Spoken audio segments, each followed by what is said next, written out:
नमस्कार, आप देख रहे हैं इंडिया डेली। मैं हूं आशीष सिन्हा। बुलेटिन की शुरुआत करते एक बड़ी खबर के साथ जो यूपी से आ रही है। यूपी उपचुनाव को लेकर बीजेपी ने 7 उम्मीदवारों की जो सूची है वो जारी कर दी है। गाजियाबाद से संजू शर्मा के नाम पर लगी है मुहर, तो वहीं करहर से अनुजेश यादव चुनाव लड़ेंगे। फूलपुर से दीपक पटेल को टिकट दिया गया है। खैर से सुरेंद्र दिलेर को बीजेपी ने उम्मीदवार बनाया है। कुंडरकी से रामवीर सिंह ठाकुर बीजेपी के प्रत्याशी हुए हैं। गाजियाबाद से संजू शर्मा बीजेपी के उम्मीदवार हैं। फूलपुर सीट से दीपक पटेल। तो वो सूची जो बीजेपी की तरफ से जारी की गई है वो आपके टीवी स्क्रीन पर है। काफी समय से ये कयास लगाए जा रहे थे कि बीजेपी की तरफ से जो टिकटें हैं वो कब जारी की जाएंगी, उम्मीदवारों के नाम का ऐलान कब किया जाएगा।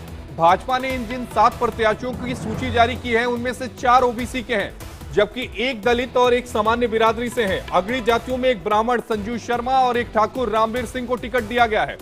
जबकि पिछड़ी जातियों की बात करें तो एक कुर्मी दीपक पटेल, एक मौर्य, इसके अलावा एक निषाद जिनका नाम है धर्मनाथ निषाद और एक यादव अनुदेश यादव को मैदान में उतारा है।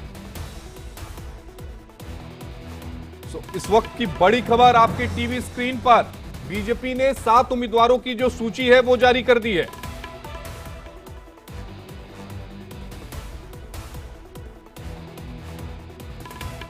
तो इस वक्त की बड़ी खबर आपको बता रहे हैं। यूपी में बीजेपी ने अपने उम्मीदवारों की सूची जारी कर दी है उपचुनाव को लेकर। इसी को लेकर हमारी सहयोगी आंचल यादव ने यूपी के मंत्री दिनेश प्रताप से खास बातचीत की है, वो आपको सुनवाते हैं।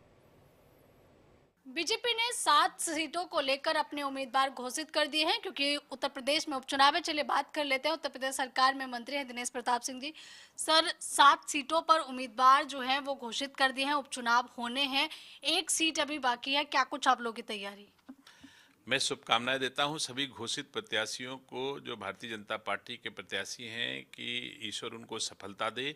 भारतीय जनता पार्टी कार्यकर्ताओं के बलबूते और अच्छी तैयारी के कारण, मोदी जी और योगी जी की सेवाओं के कारण हम 9 की 9 सीटें उत्तर प्रदेश में जीतेंगे। एक सीट अभी इसमें बाकी है। चलिए, एक सीट तो आरएलडी के खाते में गई है, लेकिन अभी एक सीट ऐसा क्या हुआ कि अभी एक सीट पर प्रत्याशी नहीं हो पा रहा है? ये कोई बड़ा विषय नहीं है, एक सीट का भी घोषणा हो जाएगी, कोई बड़ी बात नहीं है। वहीं दूसरी तरफ अगर हम समाजवादी पार्टी की बात करें तो अखिलेश यादव ने कहा है कि 9 की 9 सीटों पर इंडिया गठबंधन जो है वो समाजवादी पार्टी के सिंबल पे लड़ेगा। निसंदेह इंडिया गठबंधन का मतलब ही समाजवादी पार्टी है। उत्तर प्रदेश में कांग्रेस पार्टी का कोई महत्व नहीं है, कांग्रेस पार्टी का कोई जनाधार उत्तर प्रदेश में नहीं है। और ये भी सही है कि कांग्रेस और समाजवादी पार्टी का ये गठबंधन स्वार्थों पर आधारित गठबंधन है। नीतियां, सिद्धांत सबके अपने अलग अलग हैं। तो ये मैं ज़रूर कह सकता हूँ। वैसे मैं रायबरेली का हूँ, मैंने रायबरेली में बड़े करीब से इन दोनों दलों के चरित्र को देखा है। जब भी लोकसभा का चुनाव आता है तब 2 झंडे लेकर के लोग निकलते हैं, और जैसे लोकसभा का चुनाव खत्म हो जाता है, विधानसभा आता है, तो झंडे दोनों के निकल जाते हैं। दोनों के हाथ में एक एक लाठी हो जाती है और एक दूसरे से लड़ते हैं वहाँ पर। तो मैं समझता हूँ कि ये दोनों लोग लड़ेंगे, और हमारे देश के यशस्वी प्रधानमंत्री जी ने जो देश के लिए किया है, देश आज मोदी जी के हाथों में सुरक्षित है, देशवासी मोदी जी के हाथों में सुरक्षित है, देश की गाड़ी कमाई का पैसा सुरक्षित है, इसलिए हम 9 सीटें जीतेंगे। लेकिन वो तो कह रहे हैं कि कांग्रेस और समाजवादी पार्टी कंधे से कंधा मिलाकर साथ चली है, एक साथ मिलकर चुनाव जीतेगी।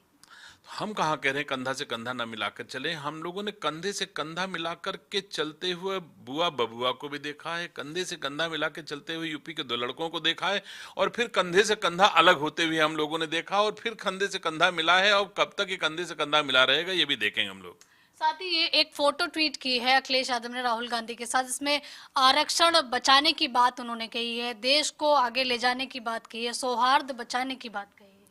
ये सरासर असत्य बात अखिलेश यादव जी कह रहे हैं। आरक्षण वहां बचाने की बात करें जहां आरक्षण जाने का कोई खतरा हो, तो लोगों को दुविधा में पैदा करके, भ्रमित करके जो लोकसभा के चुनाव में वोट ले लिए गए हैं, अब जनता उस उकसावे में नहीं आएगी, बहकावे में नहीं आएगी, भ्रम में नहीं आएगी। सबने देखा है, राहुल गांधी ने कहा था खटाखट मिलेगा, किसी को नहीं मिला। लोग कहते थे आरक्षण खत्म हो जाएगा। अरे 10 साल से हमारी भारतीय जनता पार्टी की सरकार दिल्ली में, 7.5 साल से उत्तर प्रदेश में, किसी ने तो आरक्षण को नहीं छुआ। तो झूठे प्रचार करके कि आरक्षण बचाएंगे, आरक्षण बचाएंगे, कौन सी चीज जो जली जा रही है उसको बचाने की जरूरत पड़ रही है। ये बात सही है कि अगर सपा की सरकार आएगी तो सम्मान सुरक्षित नहीं रहेगा, अपराध बढ़ेंगे, उससे भारतीय जनता पार्टी प्रदेशवासियों देशवासियों को जरूर बचाए रखेगी। धन्यवाद। तो देखिए, यहाँ उत्तर प्रदेश सरकार में मंत्री दिनेश प्रताप सिंह को सुन रहे थे।